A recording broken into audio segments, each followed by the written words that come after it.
నుంచి లేచిపోయినావయ్యా, ఎక్కడ పోతున్నావో యాడికి పోతున్నావో జాడు చెప్పవు జవాబు చెప్పవు. ఏం చేయాలయ్యా నీతోని? అంటే నేను 12 దిక్కుంటా పోతే 12 దిక్కుంటా ముచ్చట్లు తెచ్చి చెప్పాలా నీకు? చెప్పుకుంటా పోతా. నేను ఆడుకుంటాను పోయినా అనుకున్నావా? సూర్యాపేట పోయినా ఇతర పొట్టు తెచ్చిన మైండే పోయాలి, తొందరగా మనం నాటేయాలి తొందర కానీ. పోయ్యా నిజమయ్యా, కాలం నెత్తి మీదకి వచ్చిందయ్యా.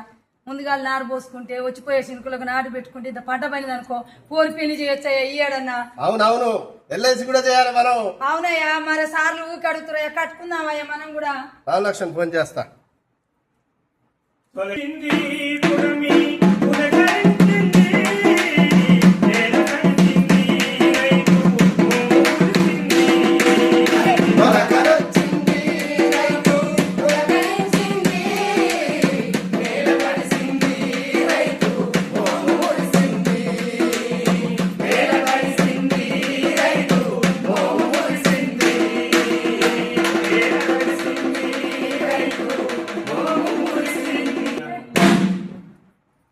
రాజన్న సోన తిన్నట్టు మంచి విషయాలు కూడా ఎక్కడ చికెన్ రా నాయన. ఏమైంది? ఈ సంవత్సరం సకాలంలో వర్షాలు పడవట, పంటలు సరిగ్గా పండవట. ఎందుకు? అదేందో ఎల్నీనో ప్రభావం అట. ఎల్లిగాడు కాదురా నాయన, తలుపెట్టి చెప్తే కూలిపెట్టాడుతాడు. పోయినాడు కూడా అందరూ వర్షం పడవు, కరువు కాదు, కాలం కాదు, పంటలు పండవు అని చాలా ముచ్చట చెప్పారు. ఈ ముచ్చట చెప్తే నేను ఊకున్నానే. 3 ఎకరాలు దున్నినా, నాటు పెట్టినా, పంట పండించినా, వరి కోసుకొచ్చినా, ధాన్యం ఇట్లా పోసుకున్నా. నిజమే సత్తానా? పోయినాడు సోమన్న 3 ఎకరాలు పెట్టిండు. గీతిన వాడు వానలు పడే పంటలు పడే 10 ఎకరాలు పెట్టినా. నాకు పంటలే రానే 15 ఎకరాలు దున్నుతాను నేను. అందరు దున్నే నేను ఇత్తనాలు తెచ్చినావు. సల్లుడే ఇంకేముందే అన్నారు. నిజంగానే వాళ్ళందరూ చెప్పుకుంటా అంటే విన్నా నేను. ఏందో ఎల్లినో పిల్లినో అంటనే వాళ్ళందరూ చెప్పుకుంటారు. నిజంగానే ఎల్లిలో ఏంద్రా ఆయన మనకి నేను ఫోన్ భయం పెట్టాను. ఊరెళ్ళిపోయి ఎల్లిగా గురించి చెప్తున్నావా? ఈడొకడు వారి మనం ఎందుకురా ఎందుకురా నాయన అనుకునేది. ఏదో అనుమానం ఉంటే ఒక పెద్ద సార్లు వస్తున్నారు మన వ్యవసాయ క్షేత్రం నుంచి. దేవ గారు వస్తున్నారు.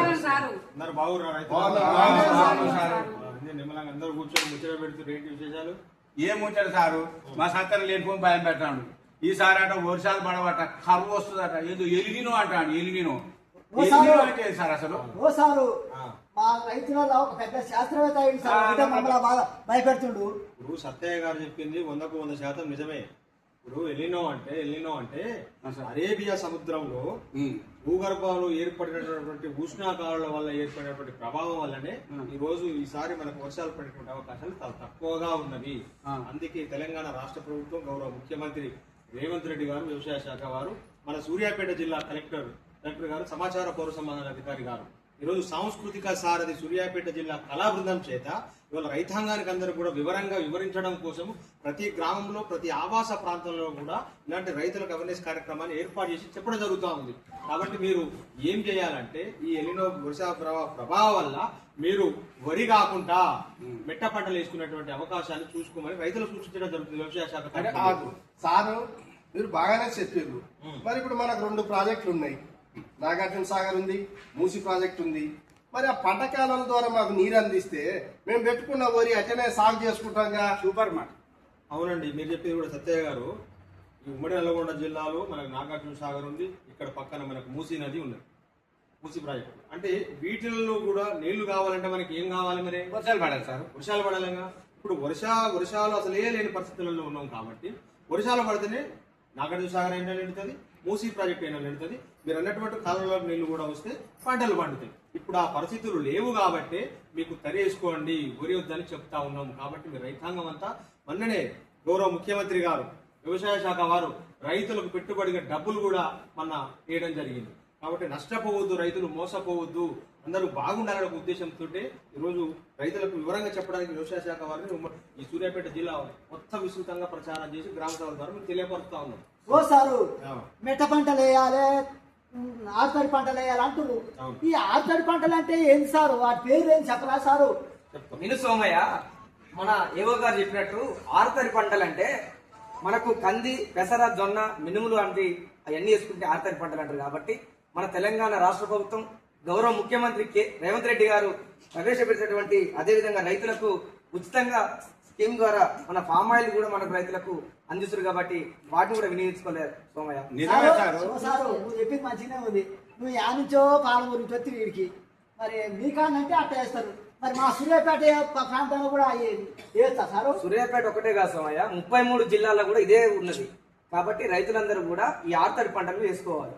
మరి సారు మరి విత్తనాలు ఏడ దొరుకుతాయి, మరి మేము పోయి ఎక్కడ తెచ్చుకోవాలి సార్? మరి ఓ సారు మా చెల్లె మంగమ్మ చెప్పినట్టుగా వెనకడ మా తాతలు మా ముత్తాతలు జొన్నలు పండించిన, కందులు పండించిన, పెసళ్ళు పండించిన, వేరుశనగ పండించిన గుమ్ములల్లా గరిసెలల్లో దాచుకునేది. విత్తనాలకు దాచుకునేది మనం.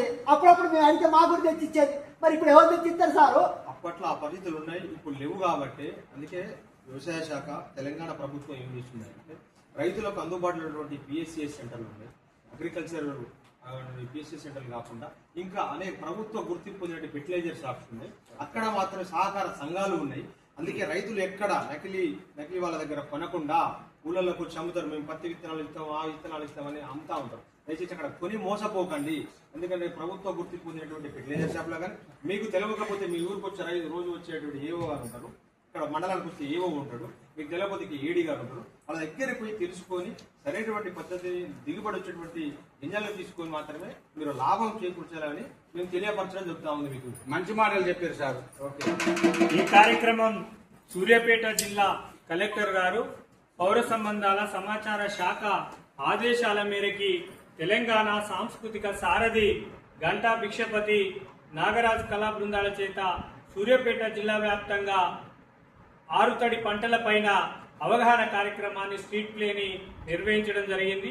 కాబట్టి ఈ కార్యక్రమాన్ని రైతులు అవగాహన చేసుకోవాలని తెలియజేస్తూ రాయితీపై తన ఎరువులు రైతులకు అందిస్తుంది.